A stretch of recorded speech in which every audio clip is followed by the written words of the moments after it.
Hello everyone, welcome to a professionally unprofessional video game podcast. Hello everyone. I'm once again the nerd consultant Calvin Atkinson. Joining me once again are my good friends Reese in the middle panel and Elliot on the right panel. Greetings and salutations everyone. How goes it, fellow gamers and nerds and people with no lives? And then there's Ren being selfish. Yeah, Ren still hasn't watched the Direct. I mean, first, I don't think he'll ever be joining us for one of these, let's be honest. No, I'm going to try and find a subject that he will want to join in on. Civ mods?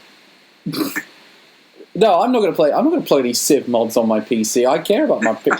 I'm not risking my PC. I know mods are perfectly safe. I mean, I would say the same, but I'm kind of planning on doing a randomizer Nuzlocke at some point. Oh, that'd be fun. I'd love to see you do a randomizer Bloodborne. Oh, dude, that would be insane. I've seen the Dark Souls ones for it, and one of the first enemies one of them fought was like Caesar Scalers. It was insane. By the way, how would that even work without the crystal you have to break? I think they just have it where you face the version without the crystal. Because you can face just Orenstein without Smaug, and it'll register it as Smaug being defeated, so you'll be facing Orenstein as more powerful form. Oh, okay, that's cool. Well, I mean, we all thought. By the way, apologies if you're hearing beeping in the background. I'm recording this in my home. And my smoke detector is despite being a wired one, is running low on battery, and I can't get the thing off the ceiling. I'm waiting on someone to get back to me about sorting it, but I haven't been able to sort it. So apologies. I've done everything I can to try and mitigate it. And it turns out that the backup battery is actually immortal. Yeah, it really does feel like it. It's been going for a week. Oh God! It literally over a week. I thought this thing's got more life in it than the Xbox 360 did. Or more life in it than we have. Oh yeah, the Wii. Yeah, no, that's better comparison. So we all thought there was going to be a Direct in September, didn't we? Really? Yeah. I mean, I think most people did. It's kind of a tradition. There's only 1 year in the past, sort of like since they've been doing them, where there hasn't been one in September. And that was during the big Direct drought, yeah. I'm pretty sure, did we get like a mini or something during that time? We might have got a 3DS one. I know there was a 3DS Direct in September one time. Yeah.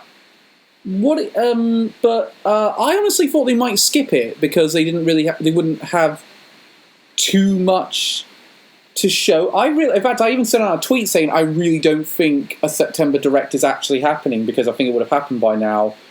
And I thought... As I said, I was speculating it would be around late September. Also, I felt like we had to get one. I felt like they were going to want to do some last-minute promotion for Dread and the OLED. One of which we got. Yeah, I thought they would have to do one on the basis of 2022's early lineup is looking quite thin, and most of the 2022 games we'd heard of are for coming to Switch are middle to second half of the year. Whereas I thought they have to show off something at this point. Just the only thing I could really think of that was coming out, that we knew was coming out early next year, was Pokmon Arceus. Which, I mean, that looks great, but you need some other things as well in the mix. And sure enough, we did get a Direct there is a Direct happened. It happened. We had to record it a bit later than usual because we were getting an Anime Amigos done. But we are now ready to go with it, and so we kicked it off. We all thought the Smash trailer was going to kick off the thing, and we'd find the final Smash character. More on that later, but it didn't happen. First trailer out was for a expansion pack coming next summer. For Monster Hunter Rise. It's called Monster Hunter Rise Sunbreak. And from what I've heard, this is going to be what Iceborne did to Monster Hunter World. This is going to do for Monster Hunter Rise. This is going to be the end game. Yeah, which was severely lacking in Rise originally. Yeah, because the only thing we had was a few free DLCs to boost the Hunter count and then one final boss. But in comparison to other Monster Hunter games, it felt very lackluster and lacked a lot of variety, in my opinion. Was that the same with World before Iceborne came out? World had a bit better monster variety because there was 4 endgame wyverns and elder dragons you could fight. Oh, damn. So, and they all fought quite differently. So they didn't really have similar movesets. So definitely better than Rise then. Yeah. Rise is actually kind of low in terms of its content compared to a lot of Monster Hunter games in recent memory, like Generations and World. Monster Hunter 4 Ultimate as well. Had one of the largest numbers of monsters in it. Yeah, I mean, the thing that struck me about this trailer is, one, they did it just after they announced Rush from Mega Man would be a Palamute skin, which I still haven't done. So good. Which I haven't done that mission yet, but I'll get round to it at some point. Same. And but the other thing that surprised me a bit was this doesn't look like it has the aesthetic of Monster Hunter Rise. Monster Hunter Rise really goes for that sort of ancient Japanese aesthetic, and this one is very much back Gothic. Way more sort of Gothic medieval. Yeah, very much Soul, sort of Castlevania like. Yeah, which is what I originally thought it was. I thought it was Castlevania at first. And then the Capcom logo came up and just Yeah, no, Konami doesn't want to make any new Castlevania games. Which is a shame. You would think they would at least because of how well the anime's done. And the fact Bloodstained is selling so well. You'd think that would be the cue for them to say Castlevania is what people want. Yeah, but that would require effort on Konami's part. Oh yeah, they're not willing to do that. Unless it's Silent Hill, but we'll wait to see when they want to reveal Silent Hill.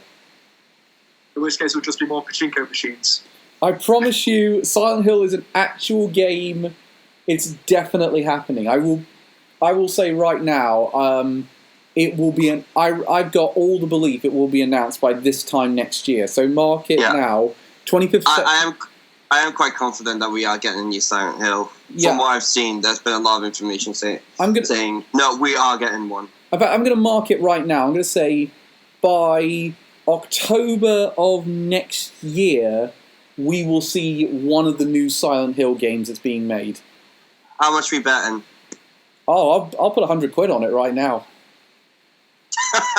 Oh, damn it. I'm that confident it's going to get revealed. I mean, it's obviously been delayed quite heavily because of COVID, but I'm not going to be betting yet because I actually agree. I feel I'm going to be getting something on it next year.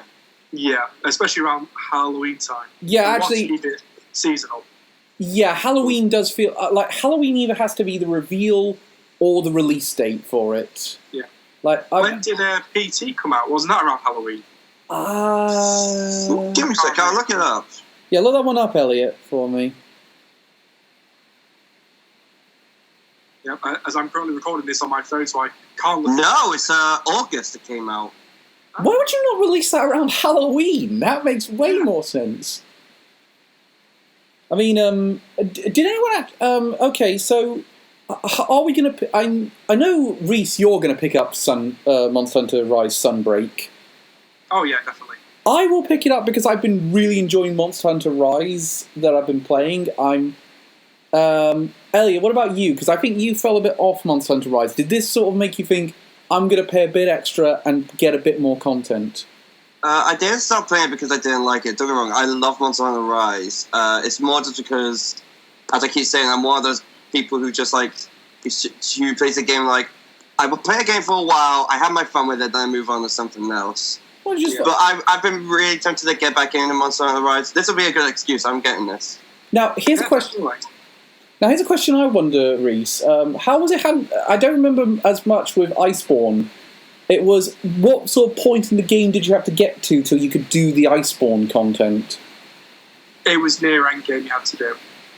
Right. Well, I've got a lot of work to do then. Well, because spoilers, but the final boss of Iceborne is an evolution of the final boss from regular worlds. So do you think we're going to have this with Sunbreak? The final boss of Sunbreak will be something like a new Magna Marlow, or it will be a new version of what's the name of the dragon you fight when you reach level 100? I was like Garl or something. Yeah, do you think they're going to... It's the Thunder Serpent and the Wind Serpent. Do you think it's going to be some sort of evolution on any of those bosses? I have a feeling it might be the monster that we saw in the trailer. Like, yeah, because they have done that before, but then there's always like an extra final boss behind that. Because the monsters we call in the trailer ones are the flagship monsters. So like Rise's flagship was Magna Marlow, but he wasn't the final boss. And in the case of World, it wasn't the final boss that was on the front cover of that one either. Yeah, because on original World it was just the Rathalos, wasn't it? Yeah, it was. I think it was Rathian, but but you really want to introduce. If you go, Monster Hunter World was really designed to appeal to a Western audience, so you want to have that flagship monster on the front cover. Oh yeah.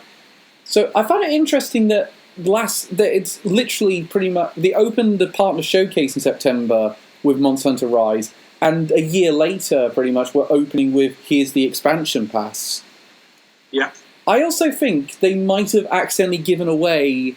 We discussed this a little bit yesterday, but I think they've accidentally given away around what sort of time we can expect the PC version of Monster Hunter Rise to come out.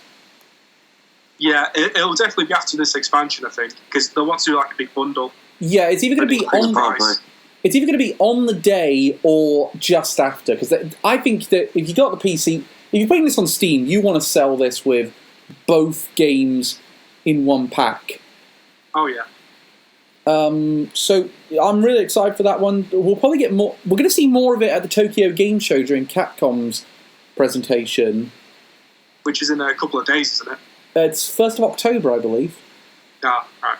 So we've got a little bit to wait. Like it's one of the early shows of the Tokyo Game Show, but I'm interested to see what they're going to show.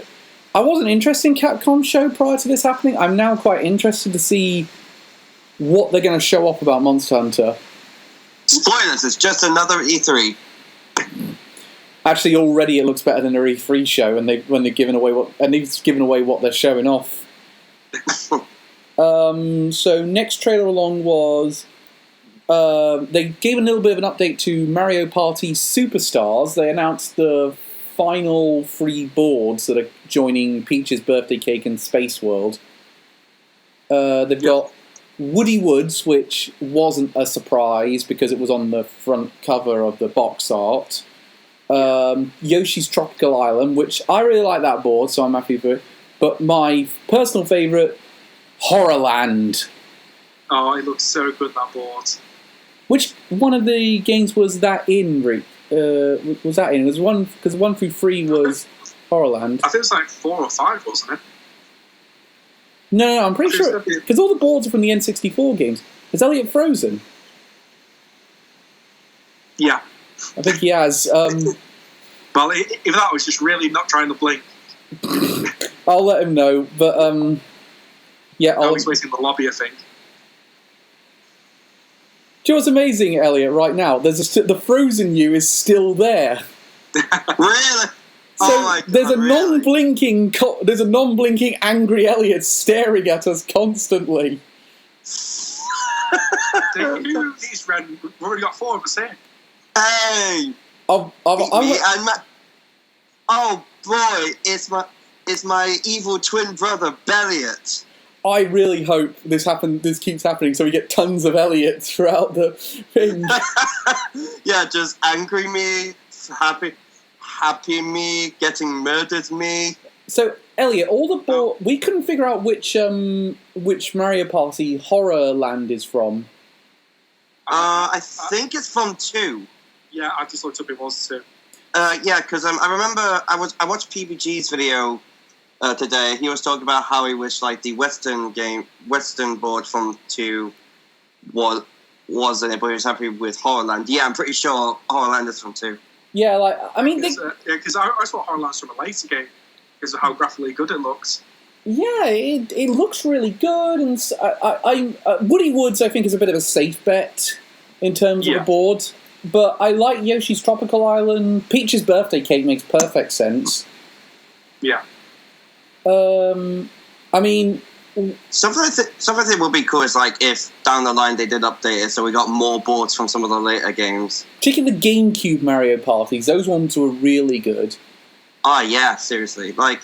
I would at the very least like the hotel one from 8. That was a really fun one. Yeah, I'm glad you agree with me on this one, because I always thought, for me, it's an unpopular gaming opinion, but I really like the boards from Mario Party 8. Dude, I think a lot of people agree that 8 is a really good game. I love Mario Party 8. Actually, no, we're in the minority. Most people think it's where the series started going downhill. Really? Yeah, they didn't... Yeah. Because the big consensus there went down from 8, and then it dropped off a cliff when we got the car in 9 and 10.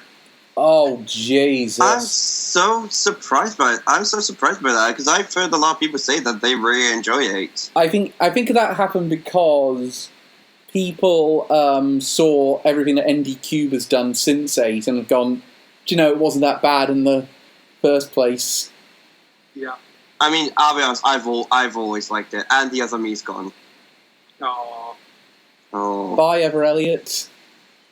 Bye, Elliot. So what's the but I'm super excited for Mario Party Superstars. Comes out October the 29th. 29th. Yeah. That's and hopefully it actually gets more support than Super Mario Party did. Yeah, but what I like hopefully we're actually able to play online well. Yeah, I'm hoping that... I believe from what I've heard, the net coding that was added into Super Mario Party, because they added that for some bizarre reason earlier this year to test if it worked. I've heard that works very well from the people that actually played it. Yeah, and the big rumour is that they only implemented that to test it for this upcoming one. I can see that. Yeah, I completely believe that.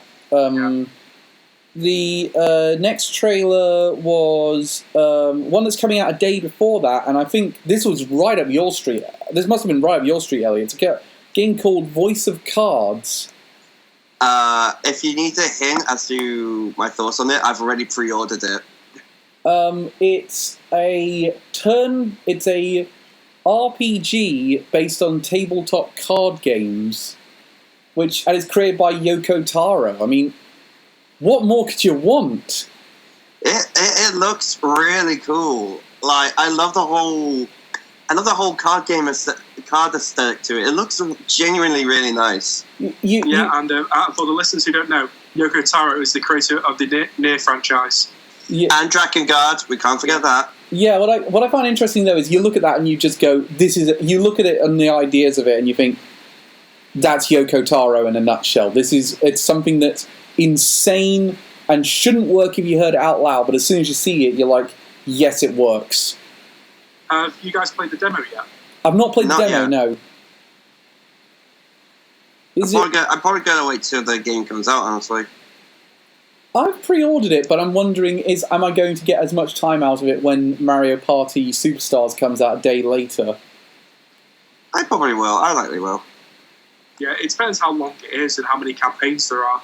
I'm hoping... Yeah, because Yoko Taro likes to do his multiple endings. Yeah, because just like a Nier Automata with over 26. Yeah. I mean, even his first game, Drakengard, had 5. The last one of which is really weird. How many were in Nier Replicant, by the way? There are 5 in Nier Replicant. How did you get up to 26 for Automata? With great difficulty. Yeah, because in Automata there was an ending for every letter of the alphabet. Someone needs to tell Gerard, the completionist, don't do an episode on this one. No, especially since most of the endings are just wacky ones. If you thought Persona 5 broke you, mate, this is going to break you worse. What are you? No, I am going to make the declaration now. One day I'm going to try and get every ending in Automata. Oof. Best of luck to you. Best of luck to you. That is a hard task to do. I mean, it's an amazing game, so it's probably going to be worth it. But I'm very excited to see what that will turn out like. I don't really play a lot of tabletop games or tabletop RPGs in particular, but Colour me intrigued. Yeah, definitely. Next trailer was one we sort of saw this at the Game Awards last year, but time to talk about it again. Disco Elysium: The Final Cut is coming to Switch. Yeah, people always rave about the first version, saying how good it is at storytelling. Yeah, I mean, a lot of people give it praise. How it was Yahtzee Crocio's game of last year, I think. How was it? Yeah, Disco Elysium. 2019, one of the two. I'm pretty sure it's 2019 it came out, but Disco Elysium to me has always been that I really want to try, but I don't think I'd get it on Switch. I think I would get that on PC. It looks like a game you're supposed to play on PC. Yeah. Yeah, especially when you look at the environments and how they look better on a much bigger monitor compared to the tiny Switch thing if you're doing it handheld. That could benefit, though, from like the OLED Switch, because it has the bigger screen. Yeah, and also brighter. Yeah. I mean, it's a cool game. I will get round to it at some point. I wish that Xbox would ask them to put it on Game Pass, because I think that would get me really to just play it instantly. Yeah. I mean, what I find most interesting about it, though, is that the digital version's coming out like in a few weeks. Meanwhile, the physical version we're having to wait till next year. That doesn't surprise me, to be honest. Probably because they're not expecting to ship that many physical copies, so they're pushing back production. It does happen quite a bit with indie games on the Switch. Like, look how long... Yeah, Hades took a while to get a physical version. Hades took a while. Spiritfarer took a while. Cadence of Hyrule took a really long time, and that's surprising considering that it's a Nintendo licensed indie game. Didn't Shovel Knight take ages to get physical release? Shovel Knight did, yeah. It did take a while. Yeah, I think so. But that was again because I don't think they wanted to mess with the Kickstarter with it. In fact, the only Kickstarter I can think of where some Kickstarters though you get physical copies ahead of time if you back them. Like for example, the only physical copies of Psychonauts 2 out there went to backers. At the minute, it's digital only. All right. Though physical versions will be going out later. Yeah. There is also physical. I know, but I'm certain we'll be seeing something. I'm certain we'll be seeing something about that sometime soon. Yeah. Hyrule Warriors is getting its second half of its expansion pass, which is going to add a little more story to the game. Which desperately needs it. I mean, the thing is, I didn't really go back for the first expansion pass, but the fact that this is adding a bit more story, which could tie into the Breath of the Wild 2 in some fashion. I mean, obviously we don't know at this point, but it could do. So the fact that's possible means I might go back for that. I mean, I've actually been playing a lot of Hyrule Warriors of Age of Calamity recently. I've been trying to get everything, so I'm really looking forward to this. And hopefully we'll get more that. Hopefully the characters that we get in this one will be better than what we got in the first expansion pack. Yeah, because it was just really the Guardian that time. And, and while it's cool that we're playing as the Guardian, I'll be honest, it's not that fun to play. I know we're getting the scientists this time. Which I'm actually surprised we weren't able to play them sooner. Yeah, I was thinking, we'd be able to play them in the base game, honestly. Yeah, you would have thought they would be a slam dunk, considering how much they broke the internet when they got revealed. Well, the files are in the base game, they were data mined. Oh, yeah, that was data mined, I remember now. So, but I completed it for my review 100%, and the end game / post game is really lacking. Because most of it is just fetch quests. Yeah, it doesn't. And busy work. It does not have the excellent post game that Hyrule Warriors Definitive Edition had. And and we do get much more difficult missions with the expansion packs. They go up from between 80 to level 80 to 90. So who knows? Maybe this one will have like 90 to 100. But I'm looking forward to it either way. I love Hyrule Warriors Age of Calamity, so yeah. Now, I'm not going to lie about this next game. This was one of the highlights of the Direct for me, and it also this both made me so happy and broke my heart when people talked about it because it's Chocobo GP. And it's the fact that no one remembers that this is a follow-up from a PS1 game. Yeah. I didn't know, honestly. I did know, but I've never played the original. I love the Chocobo games. I love the Chocobo Mystery Dungeon games and the Chocobo racing games. That's I like the fact that people said they like the look of it. Yeah, but there was a vast majority who just bragging on it, saying, "Oh, it just looks like a bad Mario Kart clone." It's not, I can tell you from playing the original games, it is not a Mario Kart clone. Yeah. It's got this really interesting way of blending like the powers from Final Fantasy with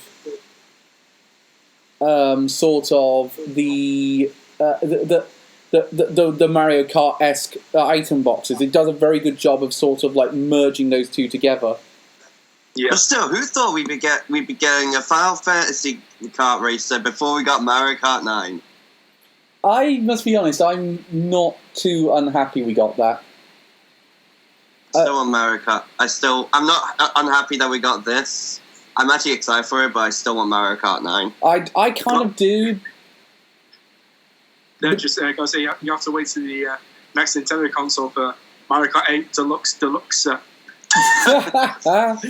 you know And what? then for the next one, for Mario Kart 8 Too Fast 2 Deluxe. Do you know what I want, though? Before I get a Mario Kart 9, do you know what would make me even more hyper than Mario Kart 9? A new Diddy Kong Racing.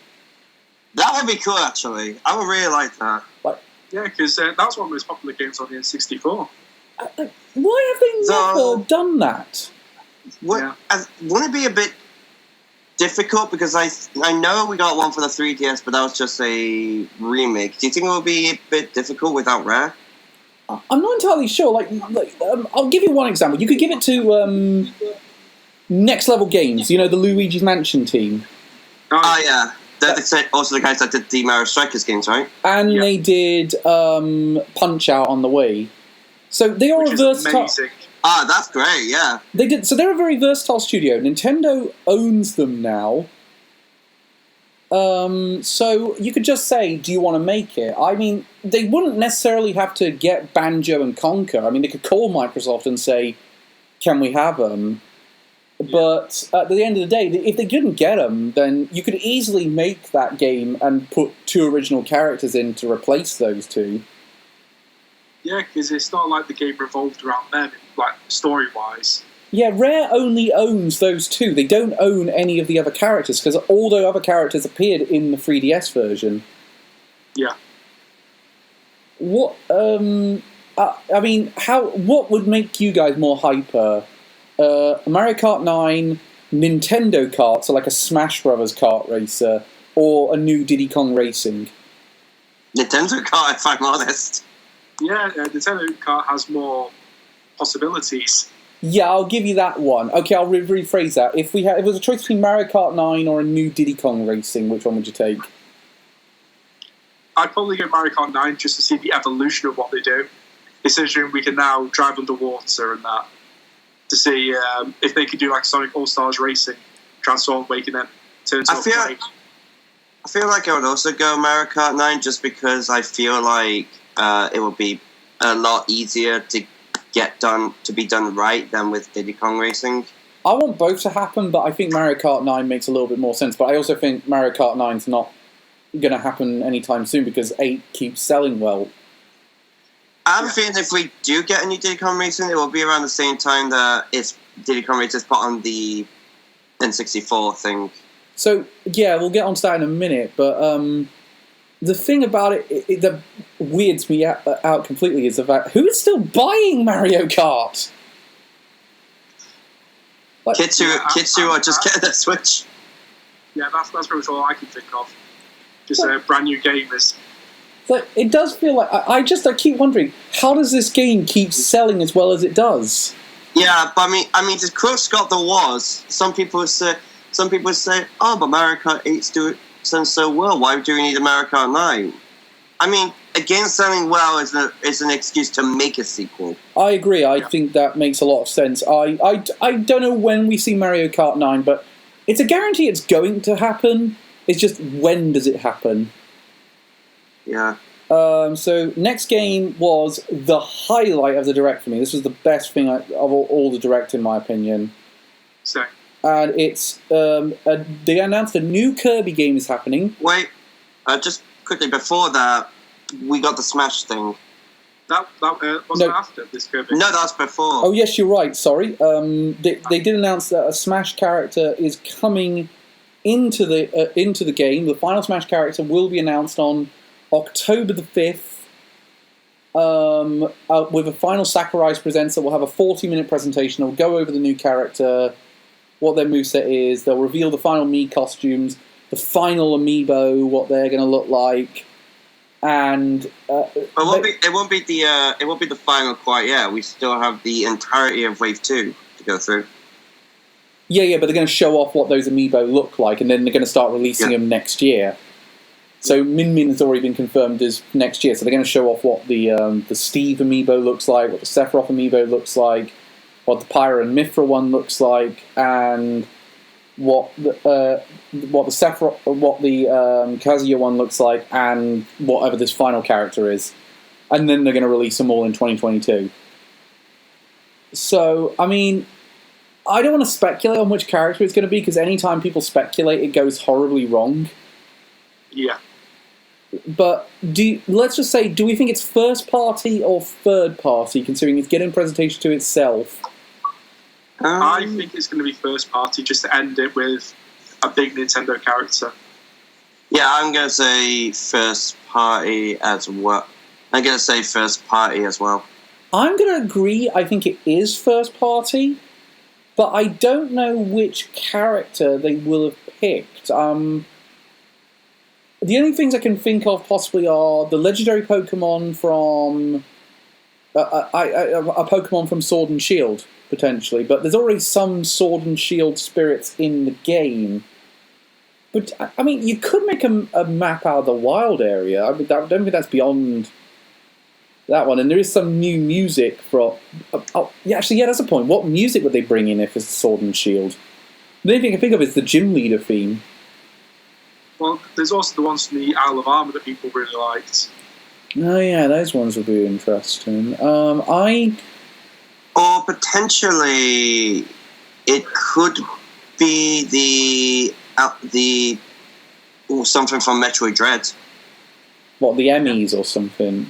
Yeah, like the Emmy, probably. My only thought with that is Sakurai planned this out quite a while back, and I'm wondering, would he have had access to the Metroid Dread information at that time? That's the point, actually, yeah. But no, I wouldn't say... The one thing I will say is the series that really don't need any more representatives right now are Mario, Zelda, Pokemon, and Fire Emblem. I think you can tone it down a bit with those franchises. Mostly... Xenoblade now, because you've got pretty much the main characters from both games. Yeah, and Rex will come in the next game.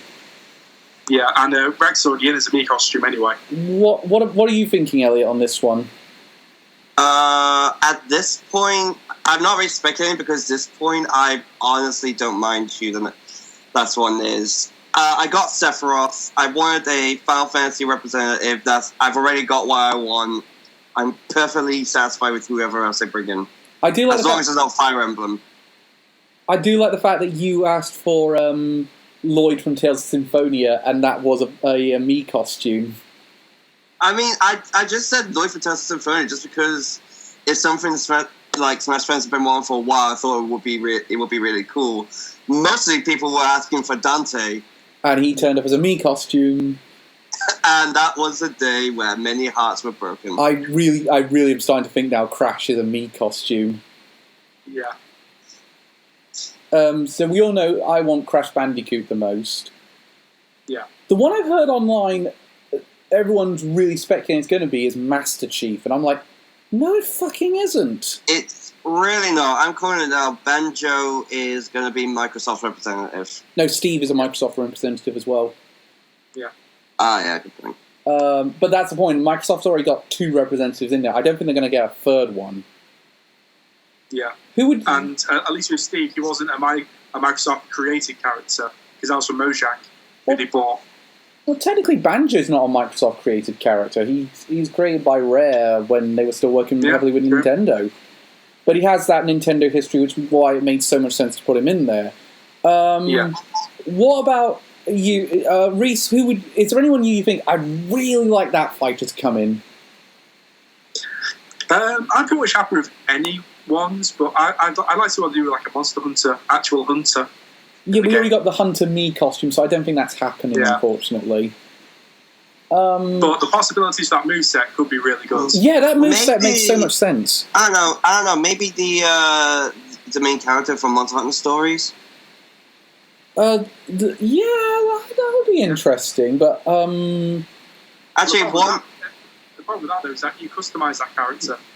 Well, in the second game at least, yeah. But even if actually, you know what? I just saw one. The character I would really like, Neku.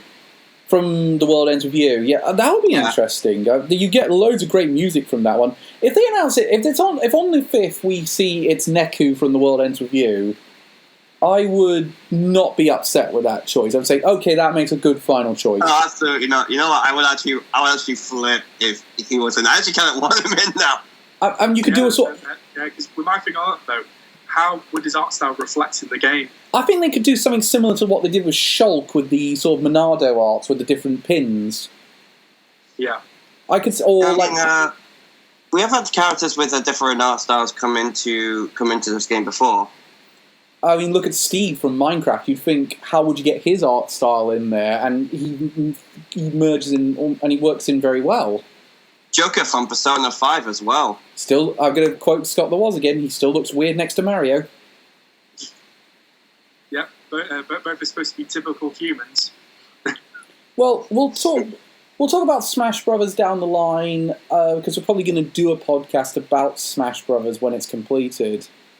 Yeah, I'd say around, that's actually an idea I had that I was going to talk to you guys about. Around the 3-year anniversary or something, we do, one on Smash Ultimate. I think we should, yeah. So, what do we think of Smash Ultimate now that all's said and done? But next one to talk about is we'll finally get around to that Kirby game, because they did reveal a 3D Kirby is coming in spring called Kirby and the Forgotten Land, which, wow, this game looks great. My boy's finally got a 3D game. Yes. Lore-wise, it's quite terrifying when you look at the environment and what that insinuates. Kirby in a post-apocalyptic world is kind of weird. Especially when you look around and there's human buildings, human-sized cars. There's what happened here? Did Kirby eat them all off screen? Maybe, I don't know, he somehow got isekai'd into our world from Dreamland. Do you know what? Here's the one I've wondered. It looks like this is made in the Odyssey engine as well. Yeah, that's what I said to you on Twitter. Yeah, you mentioned because it looks like cross between Odyssey and 3D worlds with Bowser's Fury. What I like is the fact I've always kind of wondered what would Kirby work like in 3D, because I've always thought I'm not sure you could make it work, because you think it feels like a game design that's a character and a move style that's made for 2D. But they really sold me on it in just this trailer alone. Yeah, so it looks like he doesn't get his infinite jumps like in traditional Kirby games. Yeah. Where he can just fly indefinitely. Yeah, you're going to have to learn how many you've got, like in Smash, when you're playing in Smash Brothers.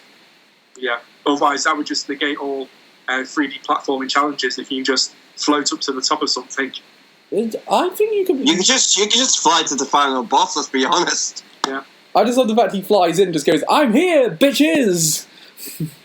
And don't forget, lore-wise, Kirby has infinite power. Kirby has... Yeah, of course he does. Yeah, no, the thing is... I can't believe it's taking until 2022 for Kirby to get a 3D game. But because last time we had was Kirby Air Ride. Yeah, Kirby Air Ride's the closest we ever got. Did either of you guys play Kirby Air Ride?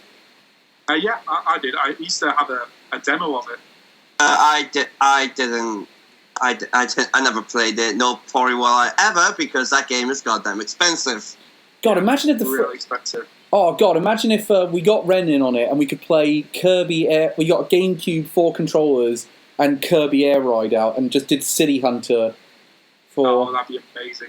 Oh, that would be awesome, yeah. Because there'd probably be so much range. Yeah, because it is one of those... forget Mario Party ending friendships. Kirby Air Ride can do that. Oh, definitely, yeah. We're just going around stealing the power-ups from other people. But I can get to them. I'm just going... just imagine Ellie just going, Ren, you asshole! That was my star, mine! So, I mean... I don't know why, but Kirby and the Forgotten Land just got me so excited to see what that game's turning out like. And it's like... It does feel like a major evolution for the franchise, especially after Star Allies played it, which is it's a really good game. I like Star Allies a lot, but it played it very safe. And it took way too long for all the characters to come out. It was like 2 years on. They're still getting characters. Yeah, like it's 2 years on. I'm still. It's like it took a year to get the artist from Kirby 64. Yeah. So why did it take you that long? I love that character. I mean, presumably all three of us are picking up Kirby and the Forgotten Land. Oh, definitely, yeah. As soon as pre-orders are up, yeah. Absolutely, yeah. Pre-orders are up. I think that's also going to another game that, from judging by the look of it, it's going to benefit so much from being on the Switch OLED. Oh, definitely. Absolutely. So, yeah, go ahead. Just the entire time I was watching that trailer, I had a huge smile on my face. I was just thinking, I cannot wait for this. It's going to be so good. Next one was for next we got a couple of update trailers. We got there's an Animal Crossing update coming along in November, which is going to add Brewster to the museum. Yeah, which everyone's fan favourite character, just swigging coffees. But they're also going to have an Animal Crossing Direct in October, which says to me this update's going to come with something a little more substantial. Plus, a day after the Direct, pretty much as soon as we dropped Elliot off, actually, at his house yesterday, they announced on Twitter there's a new series of amiibo cards for Animal Crossing coming out. So they're actually doing a brand new series of those cards. Oh, no. Yeah, because signs are showing that we're getting... Signs are showing that we're going to be getting a new amiibo festival. Yeah, because when was the last time you printed those cards? Oh god, years ago. It was for like the New Leaf welcoming in the amiibo. Yeah. Yeah, it's sort of like Happy Home Designer, I think. They started doing the sort of amiibo and with Happy Home Designer and New Leaf, and then they made Amiibo Festival, and of course Amiibo Festival, which... Oof. The worst version of Mario Party. Yeah, if you want to know why NDQ maybe shouldn't be trusted with Mario Party, just look at Amiibo Festival. Yeah. Which is... I mean, I'm going to watch the Animal Crossing Direct because I want this to be the thing that's going to really get me back into Animal Crossing in a big way. Because like right now, I only jump on every couple of days to do about half an hour, check on my island, see if Red has visited to sell me some more art because it's about the only thing I haven't collected everything of for the museum. Yeah, it's been a long time since I jumped on because I just got so burnt out with it. Yeah. It's actually kind of funny. I tried getting into Animal Crossing again like a couple months ago, and I remember I got to the point where a new villager was going to come. Like, I had to go to the tent, talk to the villager, ask him to come over. But the villager that came in was so ugly, I just turned off the game, and I haven't been back to it since. God. I wish I was joking. Are you guys going to watch, on that basis, are you guys going to watch the Animal Crossing Direct, or am I going to be watching that by myself? No, I'll watch it. I'll watch it. Because my biggest problem with New Horizons was even the golden tools still break. Yeah. Which really annoyed me. The one thing I'll say is, Elliot, you always said you think New Leaf is the better game. Yeah. What do you reckon they could add to this that would make you say no, Horizons is now going to be the better game? Not too sure really. I just thought I don't know. I just thought you. It's difficult to explain. I don't really know what they could add in. really. But I'm so excited. I'm so excited either way. I mean, I'm not a big Animal Crossing fan, but I have major respect for it. So, yeah. Do you know Anything to add to the game? Do you know what I really want to do? I really want to add I want to add a few new features. One of the things I would like is that great amiibo support that was on New Leaf that really rewarded long-time amiibo collectors, because you could, like, the Wolflink would give you a unique villager, the Inkling would give you a unique villager. I'd like something like that again for it, but I'd also like some like new kinds of tours you can take, and you can expand. Maybe you can expand your island and have more villagers on there, or include like more fossils to collect. Insects. Yeah, the fossils are the things you collect the fastest. Like, you finish that that part of the museum so quick. But I mean, it'll be interesting to see what they'll do. We'll see in October what they've got.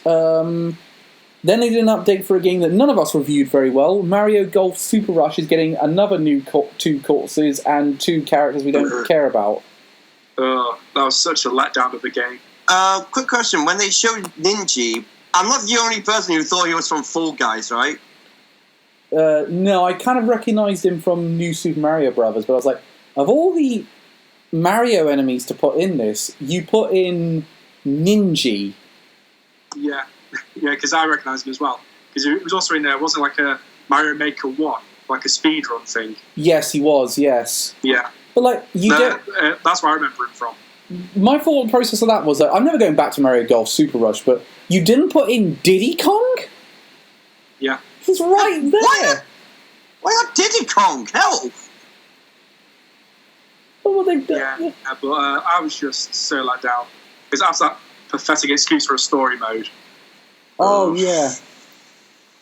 How awful was that? Yeah. Literally, just go and read our reviews and you can just feel the disappointment from our words. Look what they've done to my boy, man! Oh. Yeah, I bet for the purpose of the audio, I'm holding up that the Diddy Kong amiibo from the Mario set. This was really still boxed as well. Yeah, I've not taken it out of its box yet. I'm going to put it on the display next to all the other Mario amiibo that I've collected. It's basically I've almost got all the Mario ones now. But that was really expensive, by the way, to get that one. I had to get it second hand.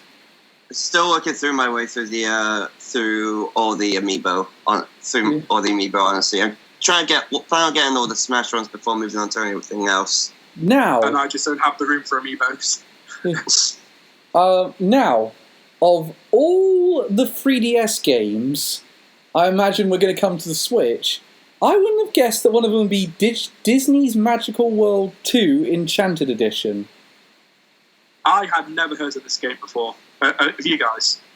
Me, honestly, I thought it was a sequel to the Kinect Disney World game. Oh, the one that Caddy reviewed. Yeah. Oh, that one, yeah.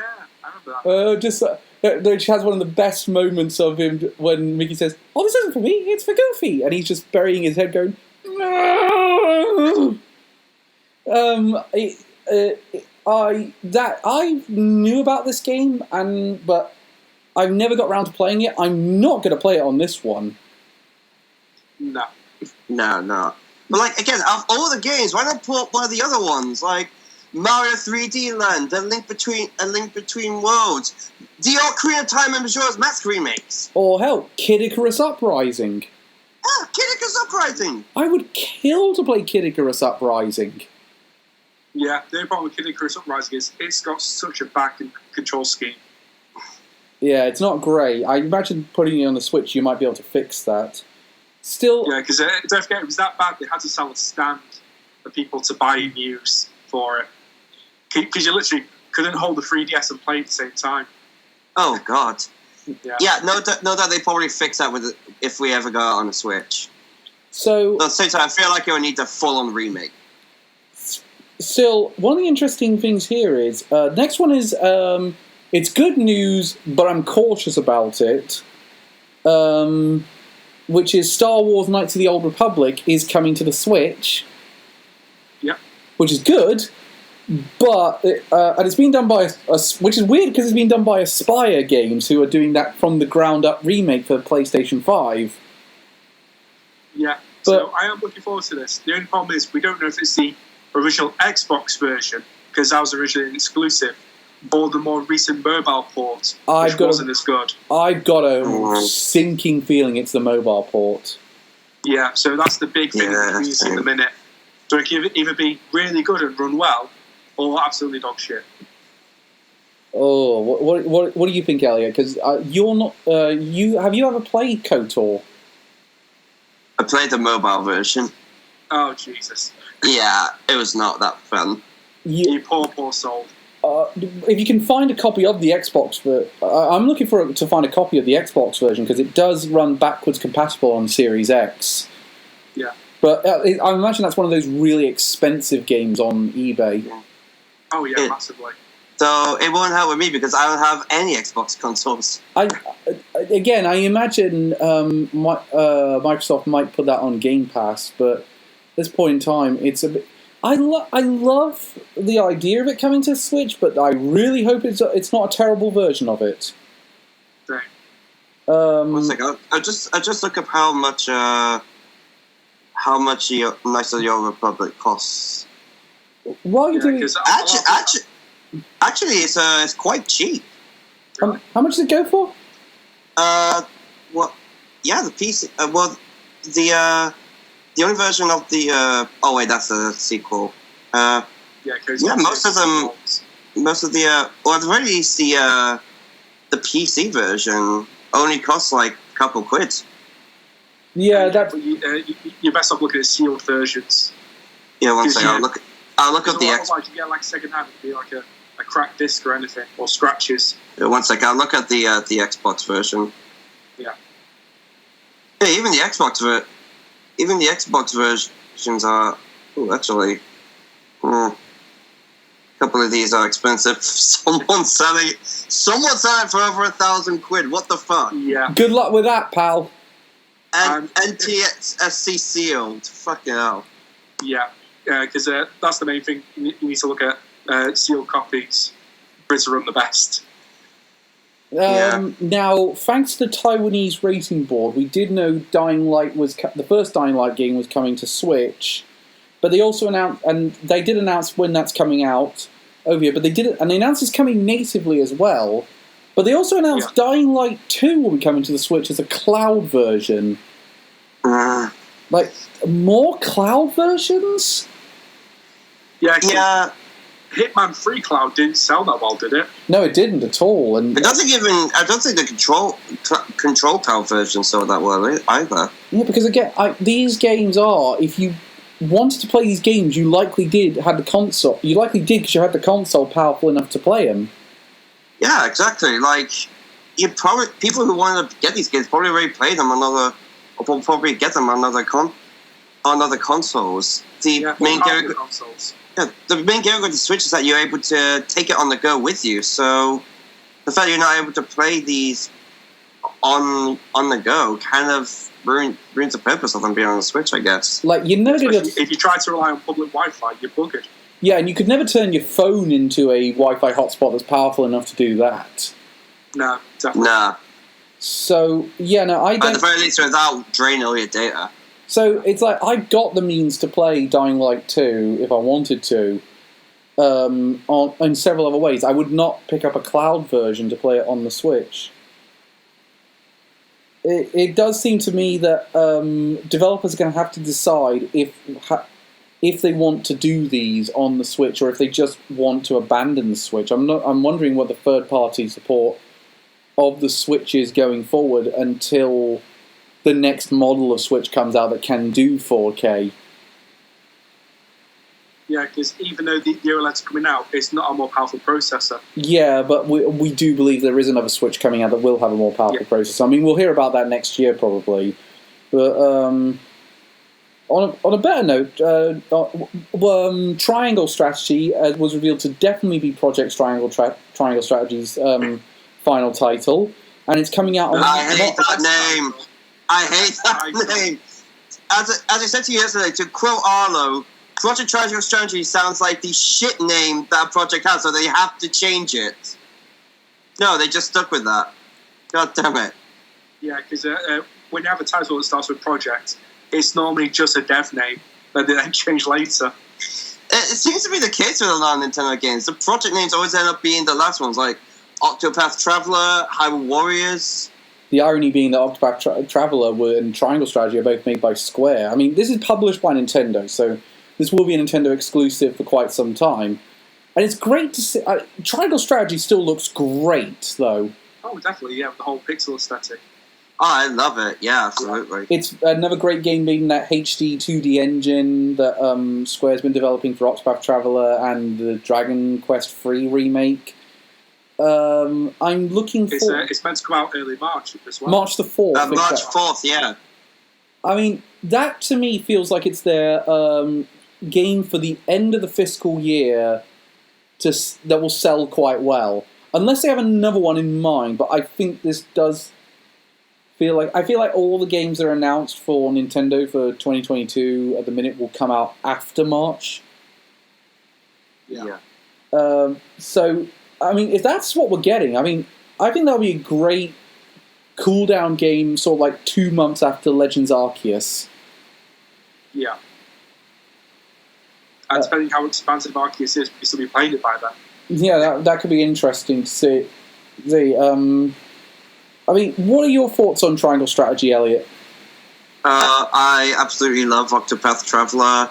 So to get more within that world, without Arsal, I'm super excited for it. Reese, what do you think of it? Yeah, I think it looks great. It looks like an actual evolution of Octopath Traveler. And the fact it's borrowing a lot from Final Fantasy Tactics, which we're not getting we're not getting any new games in that series, so they're going to appease our love for that. It still looks... because the last time we got Final Fantasy was that Crystal Chronicles remake, and we all know how that went. Oh, God. That's the worst stream we've ever done. Yeah. Oh. Hearts were literally broken on that stream. Then Elliot's prediction came right, because there was a new trailer for Metroid Dread. As I said, I had a feeling we'd be getting a last bit of promotion for that game before it came out. But it was the right time to do it, considering everyone was a bit disappointed that they revealed that the Metroid amiibo is going to, at least in Europe, is going to be coming out a month later. Yeah, because they've been delays now. Which is a shame, but at the minute, they didn't really give you that much. It wasn't as if it's like Metroid Samus Returns on 3DS, where the amiibo unlocked a difficulty method. They just give you extra ammunition. Yeah. Yeah, because I think like refills one E-tank and refills some missiles for the other. Yeah, so I don't feel too upset that that's happened, but as for the every time I see a trailer for Metroid Dread, I'm just like, yes, I need to play this. On the other hand, I've been avoiding all promotion with Metroid Dread because when it comes to Nintendo advertising things, they spoil everything. I will say that... But, Nintendo have been good this time because they've been doing dev reports on the website. Yeah, but they still be showing like on their Twitter, they still be showing like boss fights and stuff like that. I feel like people would like to keep secret. Like, honestly, I don't think anything would be worse than the final trailer for Neo: The World Ends With You, because in that trailer, they literally revealed a plot twist right at the very end. Oh, really? Yeah, yeah, really. Like I remember, like I watched it for after I finished the game just for a bit of fun, and I was just thinking, they're spoiling everything. Even in the comments, like so many people were just like, holy shit, they spoiled so much. I will say, though, with Metroid Dread, I'm going to avoid the very final trailer when it gets launched. But I will say, from what they've shown so far, they haven't given away too much, I don't think. And I think they're holding a bunch of things back. Like, I am certain we're going to get a Ridley fight in this game. Yeah. I mean, absolutely. It's like a staple in Metroid. Now, here's I'm pretty sure a Ridley fight's been in every game. what about the Prime 2 and 3? I don't think Ridley was in 2 or 3 of Prime. Yeah, didn't he come back as like better Ridley? Oh yes, no, he did. Yeah, my bad. Yeah. What about the only other Metroid villain we don't know about but could show up? Mother Brain. Yeah, we've not seen her since the flashback in Other M. Yeah, and we've only fought her in 2 games, Metroid and Super Metroid. Yeah. So I'd be interested to see, considering this is the end of the timeline, do they bring out Mother Brain for one last fight? Well, it depends if they want to actually end the numbered series here before Prime goes off in its own direction. Yeah, that'll be interesting. What did you guys think of this trailer? I thought it looked really good. We see some more abilities with the Shine Spark coming back. Yeah, it looks like super fun. They showed a lot more in this one than they did in the first trailer, which is, I mean, it's my only other point of reference.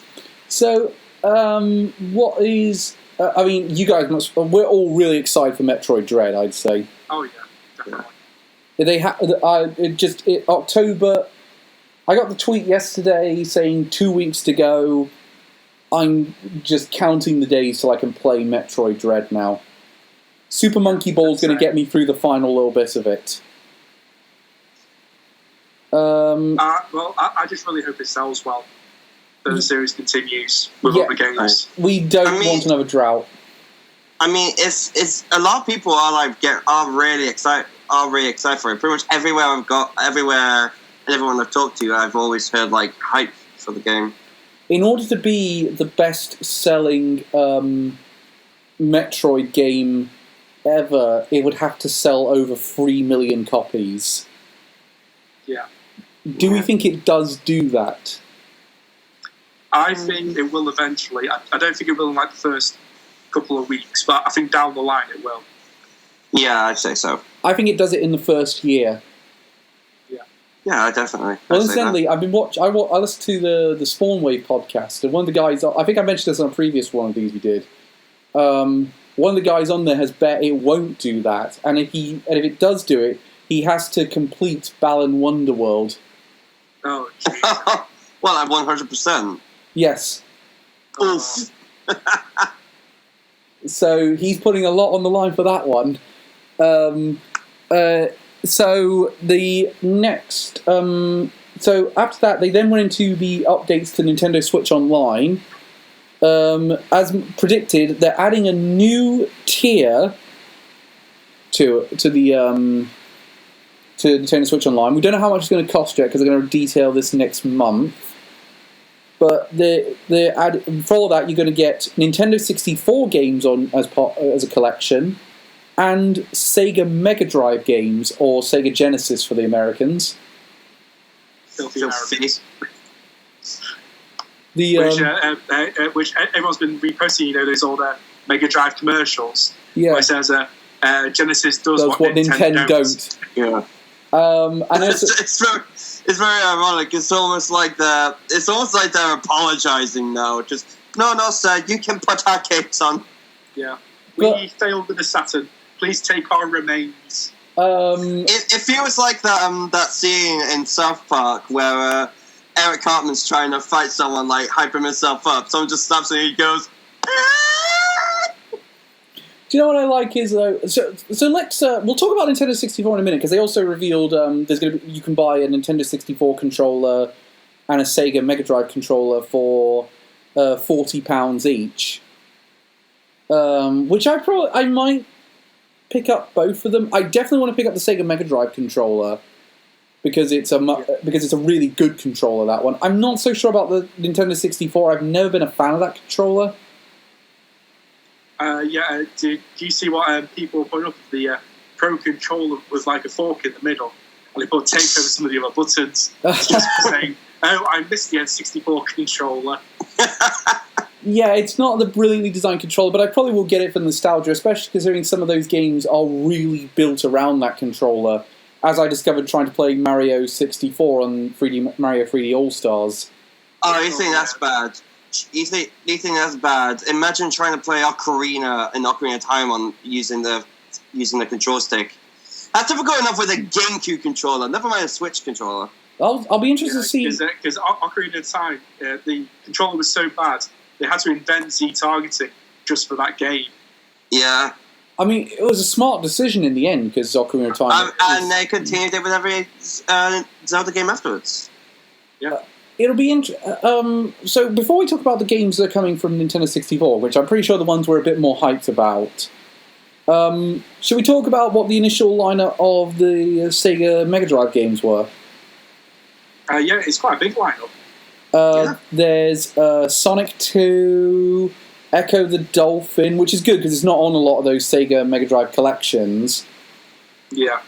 Because of legal reasons. I'm glad Sega's managed to put it on there. Yeah, there are 14 games that are coming up launch apparently. Dr. Robotnik's Mean Bean Machine, which is quite an underrated version of Puyo Puyo. Yeah, I really like Mean Bean Machine. Yeah. There's a few others that were quite good in there. There was some weird ones missing, like Altered Beast wasn't there. Yeah, which I always think was like a major Mega Drive game. Streets of Rage wasn't there, I don't think. Sonic 1 isn't there, which is really surprising. I must be honest, if it was between Sonic 1 or Sonic 2, I'm glad Sonic 2 went first, because that is a way better game. Yeah, I'm very happy about Sonic 2. Though something I'm actually really excited about, Castlevania Bloodlines is in there. Yes, can it? And what I'm really hoping is, can it please be actually Castlevania Bloodlines, so us in Europe can get it for the first time ever and not get it Castlevania The New Generation, where they remove all the gore. And also one game that Gerard loves, Gunstar Heroes. Oh yeah, Gunstar Heroes. Yeah, that one. Cool. That's going to be amazing. Incidentally, I did notice a lot of these are not really going to support the two-player online multiplayer at the minute. Yeah. But the one which I'm really excited for that's on there, which I'm certain I'm the only one who remembers this game, Rystar. No, I remember. I remember that one. Yeah, because I used to play that a lot. It was the PSP collection for the Mega Drive. I haven't played it, but I've heard of it. You really need to play it. It is it's such a good platformer. I have because it's quite similar to like, Rayman in a sense. I have such a distinct memory of my dad taking me to Blockbuster, and we got that game for my Mega Drive and rented it for like a week, and I ended up spending an entire evening playing it. Yeah, it is really good.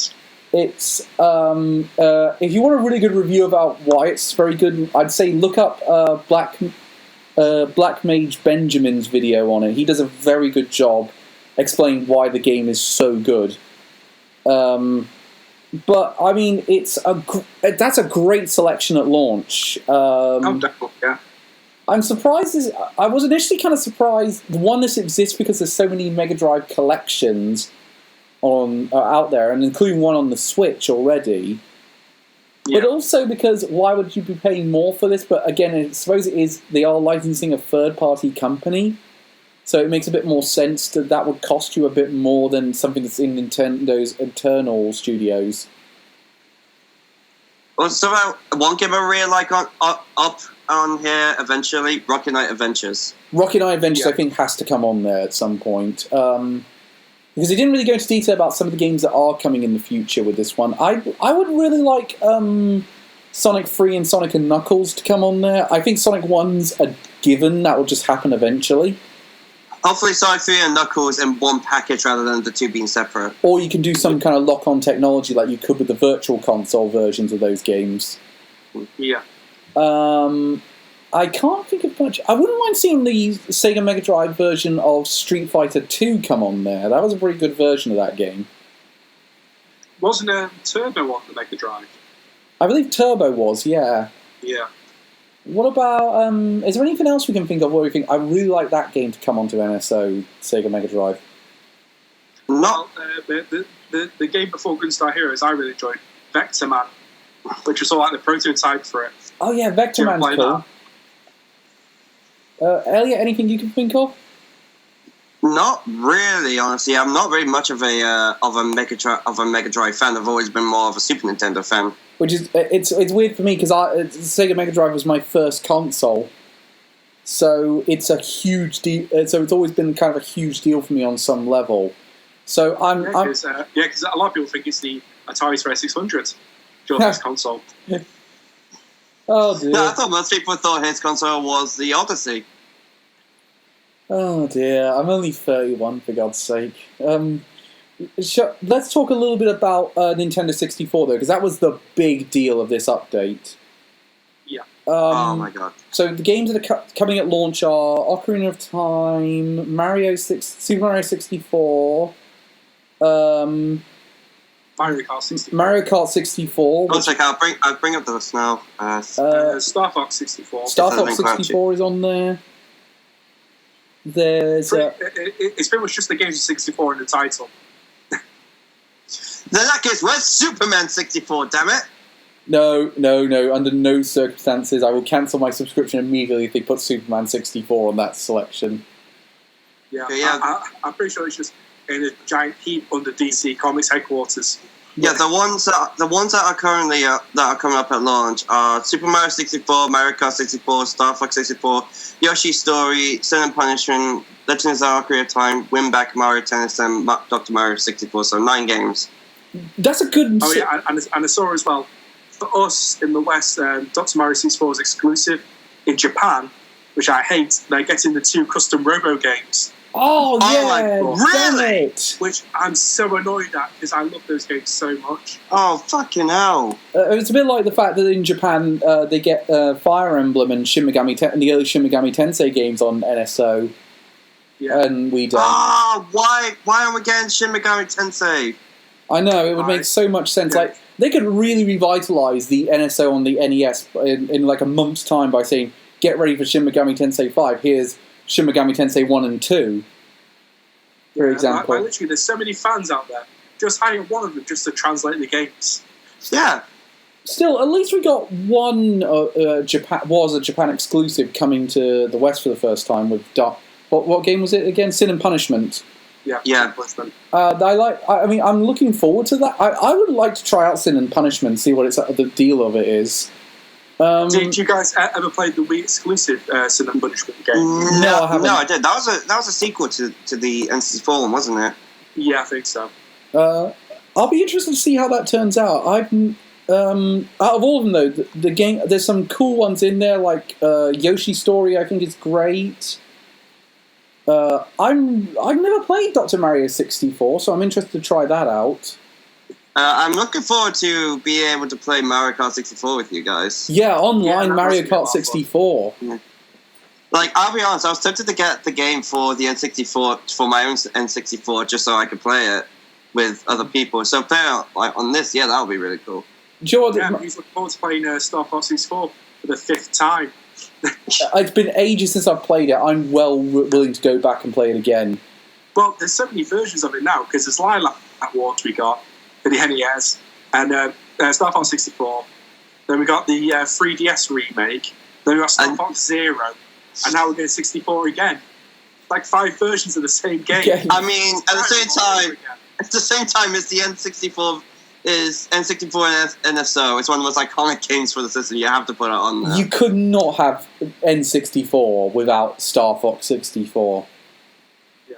The one that people are a bit pissed off about is Mario 64 coming on the system, which I'm like because it's making the Mario 3D All Stars less valuable. No, it's not. You get Galaxy and Sunshine. Those are never coming on NSO. These are the only ways of playing them on Switch. Also, you got that like over a year before. Yeah. And it's also the fact that it's great for people that missed out on Super Mario 3D All-Stars. They won't miss out on 64. Not that they're really going to have much trouble. It's very easy to get a second-hand copy of Mario 3D All-Stars. As long as you're not getting it from scalpers. No, seriously. Anytime I go in CEX, I'm tripping over them. Yeah, there are quite a lot of them in there. Yeah, because it caused a massive speculator bubble when Nintendo said, "Oh, we're going to take it offline after a while, so buy it while you can." But everyone jumped on thinking, "Oh, we can make tons of money now from this." But they didn't. They shipped too many of them. Yeah, because basically supply and demand. The supply is way too high, so there's very little demand. So the price stays low. My copy is I got a digital copy of it, and then I bought a physical copy just to be safe. And my physical copy is still sealed. At this point. I just bought the physical copy. I didn't buy digital. I got digital. Basically, but that's a good selection at launch. They did announce a few of the games that will be coming down the line, which include things like Majora's Mask. I got right here. Majora's Mask, F-Zero X, Mario Golf, Pokemon Snap, Kirby 64 Crystal Shards, Paper Mario, and Banjo-Kazooie. Now, I actually went back and looked at the Nintendo UK version of this Direct, just to make sure Banjo-Kazooie is definitely coming to Europe, and it is, thank God. But that was just the big surprise for me in all this. I said categorically, if Nintendo 64 is coming to Switch, Banjo-Kazooie is not coming on there because they'll never get the rare games. I am so happy they did.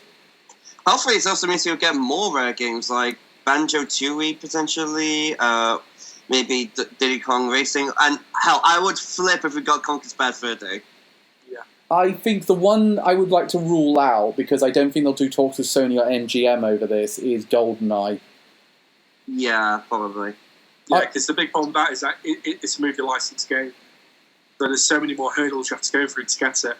One of the things I've thought is, since Sony distributes the James Bond films, why have we never had a PlayStation version of like GoldenEye or like a GoldenEye-esque game exclusive to PlayStation? You would have thought Sony would see the success of like Spider-Man and say, we should try and do that with James Bond. I don't think maybe the later James Bond games didn't sell that well.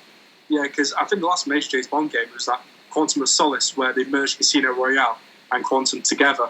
Oh dear. Well, that was like on 360 or Xbox One, wasn't it? Yeah, it was. It was really bad. It was trying to do that whole thing of what the GoldenEye remake it did, and it didn't work. I really like the GoldenEye remake, if I'm honest. I thought it was a fantastic game. Well, there's two technically. There was the next-gen remake of GoldenEye, but there was also that old other spin-off GoldenEye game where you played as the agent with an actual GoldenEye. Oh yeah, remember that one? The the only like 007 game I've played is one that came for the PS2. I can't remember what it's called though. Nightfire. That's the one I had. That was probably it. Yeah. Nightfire was an amazing game. That was pretty fun actually. Yeah. It had great multiplayer. I'll tell you right now, though, if they could get GoldenEye on there and you could have 4-player online multiplayer with GoldenEye, that would be so awesome. Yeah, the only thing is you'd have to ban Oddjob. Yeah, no Oddjob. Yeah, no Oddjob. Completely. It's going to be interesting to see how the online multiplayer works this one, because they basically create it so it gives you... There's no real lobby when you do this. You have to play with friends...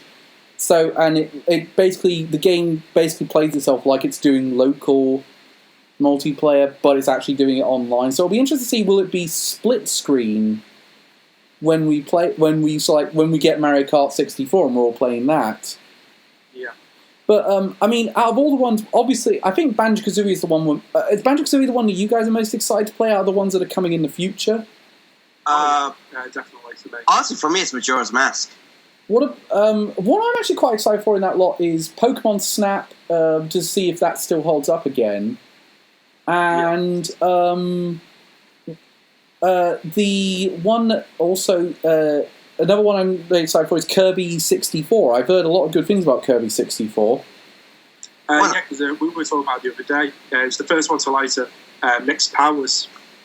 There's some really cool combinations. One I'm really excited for is Paper Mario. Yeah, Paper Mario is going to be awesome. I'm looking forward to going back. I've never actually owned Paper Mario, so I'm looking forward to playing that for the first time. Yeah, there's quite a few people whinging there saying, oh, they're teasing this, but still no Gino for Smash. Shut up. Isn't what? I thought Gino was a Mii costume. Legend of the Seven Stars. Yeah, he's he was in the original, wasn't he? I think he has a cameo in Paper Mario. Yeah. Yeah, because I thought his only like major role was in Super Mario RPG. It's the only major role. He's not. But anyway, the other the ones that were, so it's a really great lineup. I'm definitely going to go the expansion pass. Oh, absolutely. What? Oh, yeah. What N64 games would you guys like to see come to the service in the future that hasn't already been announced? Ooh. I'd really love the original Rogue Squadron game. Do you remember that? Yeah, Rogue Squadron would be great on there. Yeah.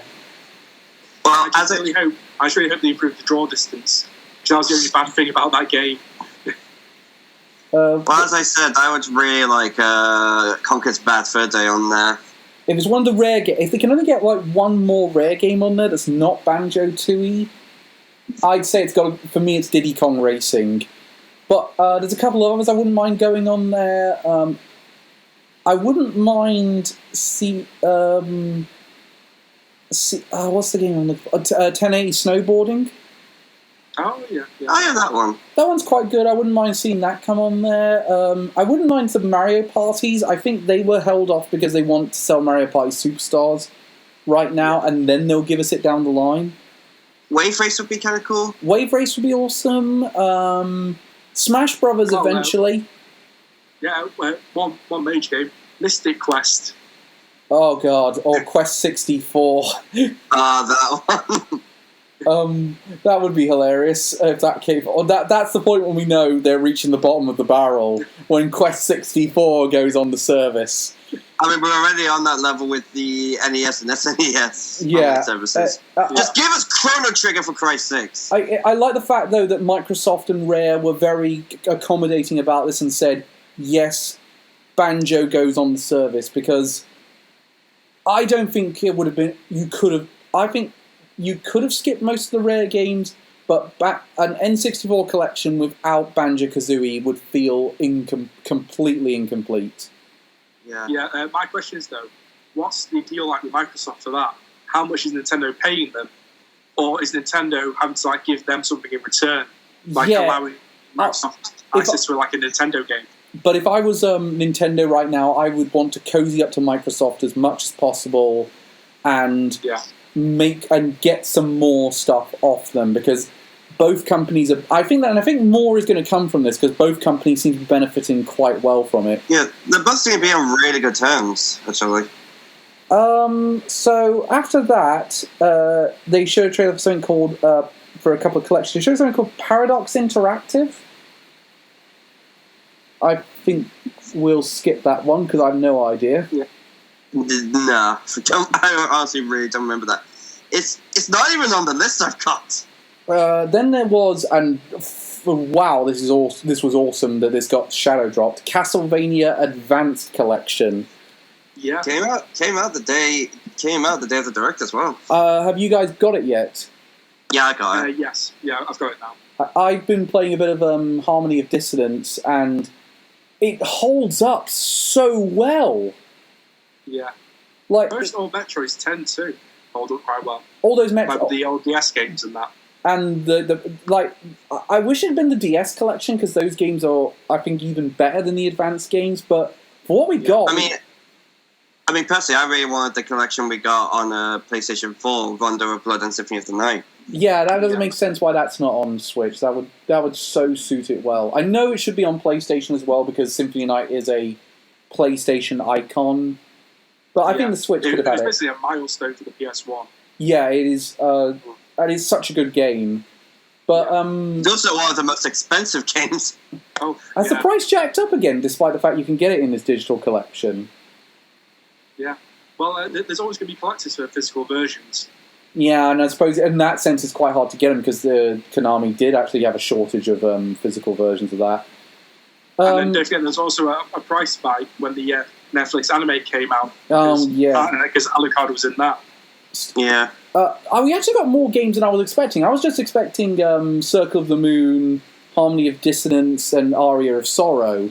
But we also got the Dracula X port that went to Game Boy Advance, which... I mean, it's not the best way to play Rondo of Blood, but it's alright. It's better than nothing. Yeah, it's better than nothing. But that being said, that final boss in Rondo of Blood can go die in a fire. Well, you can say that about all Castlevania games. They are ludicrously difficult. Yeah, but even by their standards, that one was a what the hell were they thinking? There's no point having a life bar in that fight, because you're the knockback, you get knocked off the platform anyway. What about I'll get myself something. I'm still in the middle of the thing. I'm in the middle of a podcasting. I'm in the middle of a podcast. Okay. Sorry about that. Well, it's called Professionally Unprofessional. It's mind you, I was listening to Nate the Hates podcast the other day, and it was interrupted by his neighbour's dog. You just have to censor all that out or edit all that out. No. This is staying in. This is called Professionally Unprofessional. We're sticking with it. What do you guys think of Castlevania Advance Collection from what you've done so far? I've not played much of it, but it is good. I haven't played any of it yet. I'm going to soon, but I'm really looking forward to playing it. Do you know what I like about it, though? The fact it still holds up despite the fact we live in a world with blood-stained Ritual of the Night, which I've been playing relatively recently, and that's another amazing game. But the fact these still hold up years later, when there's games like this available, I think is a real testament to how good those games were. Oh yeah, definitely. Because when you play these old games, you can feel the passion in them from the devs. Yeah. And just how well designed, especially like the art style as well. Like some of the backgrounds you see are just so intricate and well done. Yeah, like it's one of the reasons why Castlevania is my favourite NES game. Okay, so the next thing, they showed a trailer for ActRaiser Resonance, which I'm waiting to see what people think of that one. It also shadow dropped, but it's one of those, do you really need a remake of ActRaiser? Yeah, because we were talking on Twitter. I had never heard of it. I had heard of it, though that's mostly just because I watched the completionist video that came out when Greg was still with him. So presumably we're waiting for a new Game Plus of that. Yeah. Yeah, I think so. Give me a second. Have a look, see if he's already done one. Well, while you're doing that, they also showed a trailer for Deltarune Chapter 1 and 2 coming onto Switch. Yeah, so and then if you have Chapter 1 already, you can upgrade for free. That's awesome. He's already done a new Game Plus for it. Okay, that'll be interesting to see if he does a completionist episode of the first ActRaiser. I mean, I'm going to wait to... Deltarune... I haven't got around to it yet, but I will get around to it at some point. It's free on Switch, which I find really surprising. Then we did a bit of a highlight reel. There wasn't much in there that really appeased me. The only one I was really excited to hear was that Rune Factory 5 is coming in March, because I've been kind of intrigued with that game. Also, that we have Arcade Archives for Pac-Man. Oh, that's gonna be cool. Arcade Archives Pac-Man. As well as another reminder that Shin Megami Tensei 5 exists.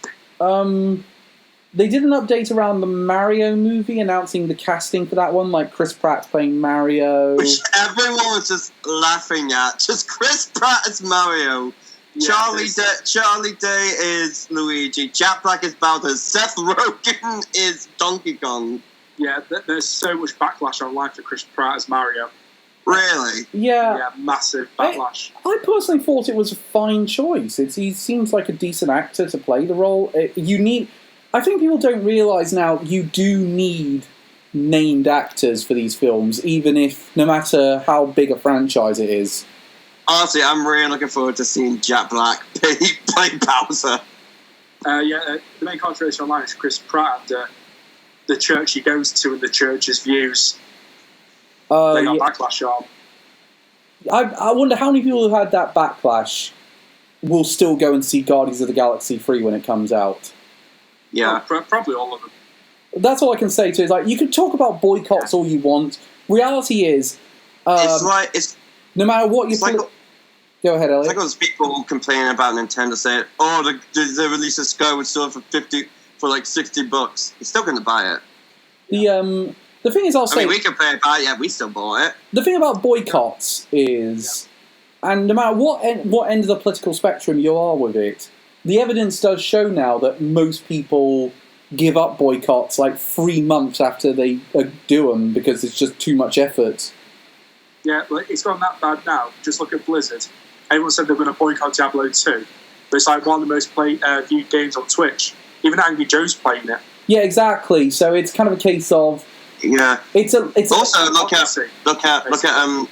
Ubisoft. People boycotted them when all that stuff happened. We're still likely going to get Mario Rabbids. Yeah, I'm not going to. Honestly. I mean, this probably deserves a topic in of itself at some point, maybe at some point. But I'm kind of excited for the Mario movie. I must be honest. I'm more excited for Sonic 2, if I'm honest. Yeah. I'm just apprehensive until we get a trailer. Yeah, same. It sounds like. I'm more excited for Sonic, but just because the Mario movie's being done by Illumination, which. Ugh. Yeah. I'm trying to think of a really good Illumination picture film I did really like the first 2 Despicable Me films, but that's just for Gru. Fuck the Minions. I quite like their version of the Grinch. Yeah, because the only ones I've seen were the first 2 Despicable Me films. I didn't see 3 or the Minions spin-off. I haven't seen 3. I saw the Minions. Was not a fan. No, it's not a great film. Weirdly enough, I actually saw that on a date. Interesting. With Ren. Then Elliot got really happy for the next 2 announcements, because first up they showed some updates to Splatoon 3. Yes. No release date still, but they are sticking with it's definitely coming out in 2022. And I think mostly they showed off with that. Well, aside from the power-ups we get on the multiplayer, they showed off the single player, which I'm not going to play. I haven't even started on the single player for Splatoon 2. I just play them for the multiplayer. But wow, does Splatoon 3 look like it's really going to be a massive update from Splatoon? Oh, it looks so good. It looks like so much fun. Reese, you're a very casual Splatoon player. You've only played the first one on Wii U. Did this convince you to think, yeah, I really want to play Splatoon 3 when it comes out? Yeah, it does look really good. We saw like new powers and abilities for the in the actual matches, and just the whole world design as well. The story mode looks really good. I love what they're doing with it. It looks like a more interesting story mode this time. I might actually really try out the single player experience this time. In updates, it looks like a much bigger update from Splatoon 2 to Splatoon 3 than it was from 1 to 2. I agree. I kind of wish they nailed down the release date a bit more. I think this comes out in either May or June. Yeah, it feels like a game designed to be like for the kids' summer holidays. It does feel like a very summery game. Yeah, I feel like honestly I can see it coming out in April. I could believe that. No, I think April is Kirby. Yeah. Good point, actually. I think April's Kirby, May is Splatoon 3. May or June is Splatoon 3. I'm not sure which one of those two, but I think one of them. I'm wondering if I'm actually now thinking maybe June, because there will be a final trailer for it at E3. That would make some sense. We're all hyped for Splatoon 3. The final trailer. Also, just with like the within the Splatoon 3 presentation, do you think the sort of the squid scientists, I think they call them? Did anyone else feel like they was going to ask him to take the blue or red pill? Yes, it did look a bit of Matrixy in that moment. Yeah, definitely. So final trailer. It wasn't the game I was expecting to be the final trailer, but I kind of think it was better for it. They finally Platinum Games came back and finally showed us a bit of Bayonetta 3 since its reveal at the Game Awards in 2017. I had so many confusing thoughts before we saw Bayonetta. I was thinking, wait, is this a Seraph of the End game? Because the things look a lot like the Horseman from Seraph of the End.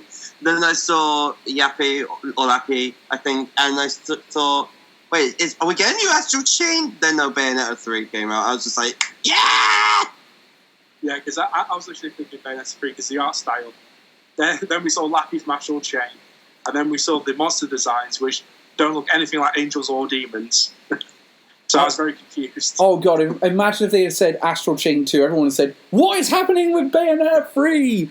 Yeah. I'm surprised we saw it this soon, but I'm happy we got to see it. Yeah. I love the new design for Bayonetta as well. Yeah, I do like the fact they change up her design every so often, and this one looks quite good. Because have you seen the big fan theory online? What's the fan theory? That this is now a split timeline, and the Bayonetta we see in the trailer is her younger self from Bayonetta 1 with Cereza, because she has the same hairstyle from when she was a kid. I could believe that, but... I think kind of believe that. And now she's grown up. We've seen she's gone away from like the more riskier dance moves from like 1 and 2 to more like child idol J-pop. Yeah, the design does resemble more of like a J-pop idol. Obviously, I think obviously this is not... They showed us some brilliant stuff like the kaiju type fights and the fact that they are keeping a lot of the great gameplay from Bayonetta 1 and 2. But yeah. I think there's a lot more to show off from this game. I don't think this is everything. I think there's a lot more they're putting into this that they're going to show off at a later date.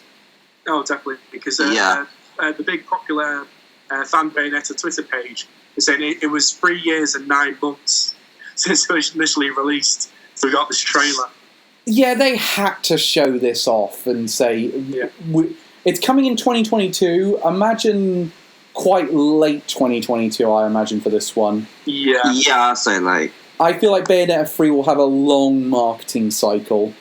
But you got to be honest, with the amount of time that had been gone between them, I think they need to show this to say, don't worry, the game is fine. Yeah, because people had kept harassing the dev team, saying, is it cancelled? We've not seen anything for years. Yeah, and funny enough, the director actually said, no, it's going on schedule. Yeah. So that there weren't like any problems with it. It was just taking a while to make. So, Elliot, you're a huge Bayonetta fan. Bayonetta 2 is one of my favourite games of all time. I love the series. So you guys are presumably hyped as hell to play Bayonetta 3 next year. Yeah. Oh, absolutely! This is a highlight for me. Did you guys see the Bayonetta anime film? No, I didn't. No, I haven't yet, honestly. Oh, that's really good. I'm wanting to, yeah. I so want Bayonetta 3 to impress me so much when it comes out. Yeah. So, I mean, there's not much to really comment on this one. It was quite a short trailer, but it's nice to know it's coming along fine, and we can expect it next year. I think it's one of the 3 games that we wanted to know more about on the Switch, and we know about 2 of them now. We know more about Bayonetta 3. We know more about Breath of the Wild 2. Yeah. The last one really is Metroid Prime 4. I mean, can you imagine if that gets a 2022 release date and all 3 come out in the same year? That would be amazing if it happens, but I doubt it. I have a feeling that unless they show it off at the Game Awards, it'll be a 23 release. Yeah, Metroid Prime 4, anything could really happen with that one. Yeah, and also don't forget with Prime 4, they got to a point where they had to restart development yet again. Yeah. All the old code out. All I would say is, even if it's not coming out in 2022, I feel like they have to show Metroid Prime 4 in some capacity next year. Like, show off something, like a new... something, like some game... even if it's not gameplay, just a CG trailer that says, it's coming along fine, this is when you can expect it. So, other than that, how do you guys think this Direct was in the end? I thought it was good. I was let down at no more concrete Smash information. And instead, there wasn't even a tease. It was just, there's no Smash in this. You'll have a separate one, 5th of October instead.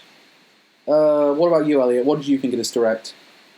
I actually really liked it. There wasn't too much outside of like N64, Bayonetta, and Kirby.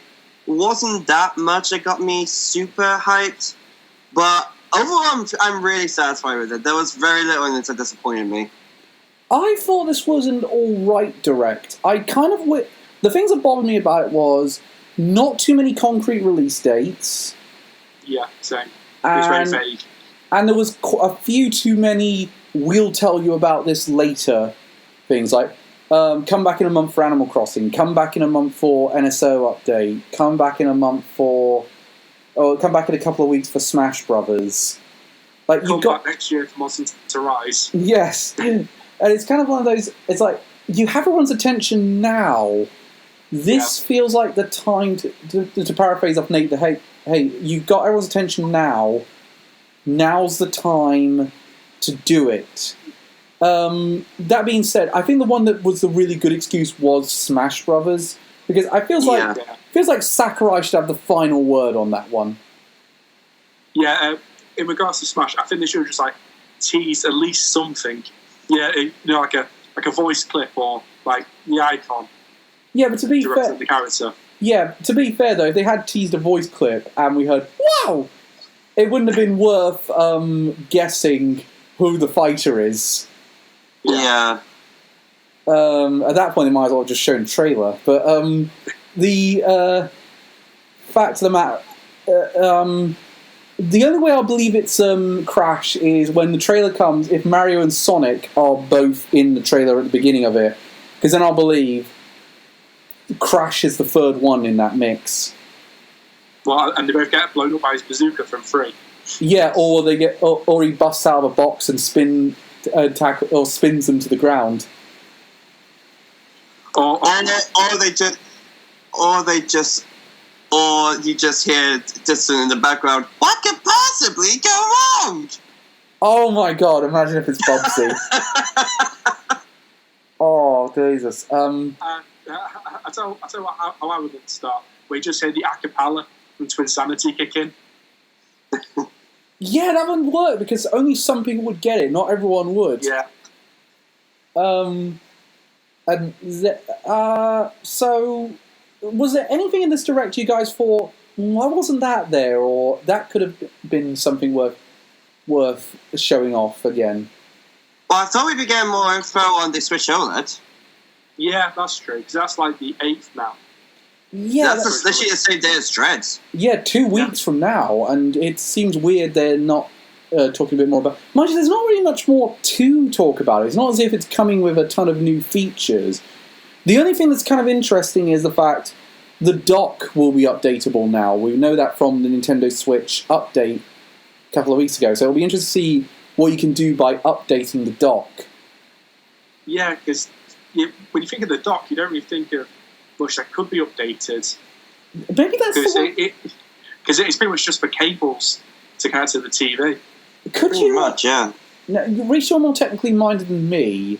Could you update the dock so it could have a more resolution when you dock the Switch into the dock from it by doing that through an update? Not wirelessly, no. To get more resolution, you'd have to basically go in and upgrade the circuit board. So upgrade the processors. Right, so you wouldn't be doing that through an update? No. Like, pretty much like the biggest wireless update we had for like the Switch was now with the Bluetooth headsets. Which everyone thinks was always a feature. They just forgot to switch it on. Maybe like they were waiting to see, like, because they were a bit worried. Because of course the controls go through Bluetooth. They were thinking, what if the headset interferes with that? Yeah, because a lot of people are thinking this could be a way for Nintendo to stamp out third-party wireless controllers. To say only recognised Nintendo controllers could interface with the new dock. I'm not gonna have a problem with that because I don't like the third-party controllers that most of the time I've used a few of them. They're rubbish. The only one I've used is one that's a lot like that's essentially like the Pro Controller, only it's Zelda themed and it's wired. Yeah. So okay, so that's there. Do you know the one I was really surprised wasn't there, but I really thought this was a safe bet when I was making my predictions? Xenoblade Chronicles 3. Yeah, those were the big rumours, but I wasn't holding out much hope because we all know the Monolith have been so busy with Breath of the Wild 2 that they won't have had much time to really put like a demo together or a trailer for Xenoblade 3. Yeah, I wasn't expecting much from that, honestly. Now, I will say, from what I've heard about Xenoblade 3, it is almost done, and it would have come out the end of this year, but it had an internal delay, so they're having to delay it to next year. And even then, the guys I was listening to were saying it might not get a trailer this year, it might come next year, but it's definitely a thing, and we are going to see it soon. Yeah, the main thing about Xenoblade 3 is, where would the story go, considering how the two previous games tied together? It could be kind of interesting. I mean, anytime a Xenoblade comes out, it almost feels like a new IP, because they don't have too much of a connection to each other outside of... Yeah, especially when you look at X. Yeah. In conjunction with them. So, on that basis, when do we think we see Xenoblade 3? Is this at the Game Awards, or is this in like a January, February, or March direct? I think E3, honestly. You think E3? Yeah, because I think it'll be closest to when Breath of the Wild 2 releases. Yeah, I'm gonna go with... I think they want a longer marketing cycle for that one, so I think it's going to be a bit earlier than that. I could see the game. I could see the Game Awards. Really, that'd be a good one to put out there at the Game Awards, especially considering we don't know what Nintendo's presence at the Game Awards will be like this year, considering they won't be bringing Smash again. Yeah, so there's no Joker again this year. There's no moment like that, so I think they need a wow moment at the Game Awards this year, and they could do it with, say, like a new Breath of the Wild 2 trailer, but I think Xenoblade 3 would get a big pop with that audience. Maybe. Yeah, but my only thing though is that Xenoblade isn't that recognisable as a Nintendo IP to non-Nintendo players. Yeah, no, you're actually... I just said that. I'm now thinking, actually, would half the audience that don't play Nintendo consoles even know what that... Whereas you put Zelda up there, everyone knows what that is. Yeah, a lot of people are thinking it could be the first glimpse of the Mario film. I don't think so. I don't think so, no. But I wouldn't be surprised at the same time, considering what the Game Awards has been like in the past. Maybe if we do get a glimpse of it, it'll more be something like the voice actors in the booths. Yeah. Cool. I wouldn't put it past them, but what do you think... so obviously, I know Metroid Prime. I sort of reevaluated it after we did our last podcast and said, no way, Metroid Prime 4 is in this thing. They want Metroid Dread to have its day, and rightfully so. Metroid Dread needs to have its moment in the sun. Definitely. I would have been interested to see this Donkey Kong game that the Mario team's been working on. Mario Odyssey team's been working on, but I guess we're going to have to wait a little bit longer for that. And that being said, Nintendo's 2022 lineup is amazing already. Yeah. It's already looking fantastic, yeah. But they need to start dating these games soon, because a lot of these games just have 2022. Like, Kirby doesn't have... The only one that has a date so far is Pokemon Legends Arceus. Mario plus Rabbids Kingdom Mario plus Rabbids Sparks of Hope doesn't have a date. Kirby doesn't have a date. Bayonetta 3. Bayonetta 3 doesn't have a date. Splatoon 3 doesn't have a date. Breath of the Wild 2... At least Triangle Strategy at least does. Triangle Strategy does, yeah.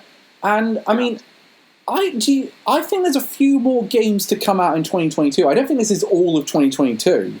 Oh, definitely not. No, definitely not. I think we see games like imagine if they add to that list like Xenoblade 3 and Donkey Kong. What a year that would be! That would be awesome, actually. Yeah. Yeah, because it would be such a year for first-party IPs. If that's the case. It's interesting that we said in the last one this year was the smaller and workhorse Nintendo franchises. Next year feels like it's more for the big hitters. Yeah. Next year, essentially, for Nintendo games, feels like it's going to be another 2017. Yeah. Because 2017, in my opinion, was still the best. What's the best year that the Switch has had? Yeah, it doesn't feel like it feels like 2019 is the only year that came close to matching it. Yeah. Yeah, because in my opinion, 2022 is when the game industry starts to recover from the pandemic. Yeah. It does seem like work gets done. It does seem like there's going to be more consistent releases. There's going to be more. There's going to be more new developments. There's going to be more new announcements. I feel like, though, I would say, though, I'm not counting my chicken before they hatch. Many of these games could get delayed to 2023. I don't... Yeah. For example, like Breath of the Wild 2, I'm not entirely convinced it makes 2022. I would not be too surprised if it gets pushed back to 2023. Okay. God of War, I wouldn't be surprised with that one. Those games do get delayed quite a bit. And it looks like they're being very ambitious with what they want for God of War Ragnarok. Yeah.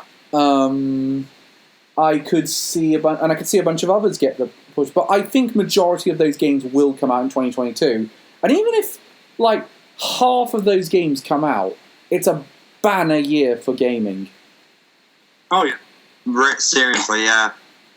I mean, again, just on Nintendo alone, what a year for games it is. Like, you're sold on the Switch in 2022, and we're only in September. Oh yeah. And keep in It's mind, a good year to be a Nintendo fan. and keep in mind, more's coming to Nintendo Switch Online next year with these N64 games, and obviously, and those Sega Genesis Mega Drive games, and we're probably going to have Game Boy and Game Boy Color come to it at some point. Yeah. Hopefully Game Boy Advance as well. I want to play Minish Cap for Christ's sakes. I think Game Boy and Game Boy Color comes first, then Game Boy Advance will come along. Oh yeah. Yeah. Definitely. But I would say Game Boy and Game Boy Color is almost a cert. It's just, when is it going to happen? And would they release like a controller that's like an old Game Boy? I don't think so. I feel like they'll just think they already have the NES controller. They could probably just use that. Or they could give you these Joy-Cons that have like Game Boy aesthetic to it. Well, my question is though, when that comes out, we'll have the option to go between a regular display and the original Game Boy, like green and black display that looks awful. I think they need. I think they will do that. I think they need to. You're already able to do that on the 3DS, I think. Yeah, and I think they need to do that. I think they need to have those options in place. Yeah. So I think that was. I think so. We all agreed. Pretty good direct. And all things considered, and we were pretty happy with it. So I'm very happy with it. So we'll probably see you in a couple of weeks when we're going to discuss on this podcast. When we're going to discuss we're going to start moving into retro topics before. Though we might do one on the Square Enix Presents at Tokyo Game Show, depending on how it goes and what time it is, and if we have the ability to watch it. But we will be back in a couple of weeks to talk about GameCube games for a bit and what our thoughts on the GameCube is 20 years on. Yeah. So Nintendo's first portable home console. Handle. The last console that came out before Nintendo started eating paint. Oh, let's talk. Well, I'm looking forward to that talk, but we will see you. I'm so looking forward to it. We'll see you soon. Thank you very much for listening, guys. And thank you, Reese and Elliot, for taking part in this one. Won't miss it for the world. See you in a couple of weeks.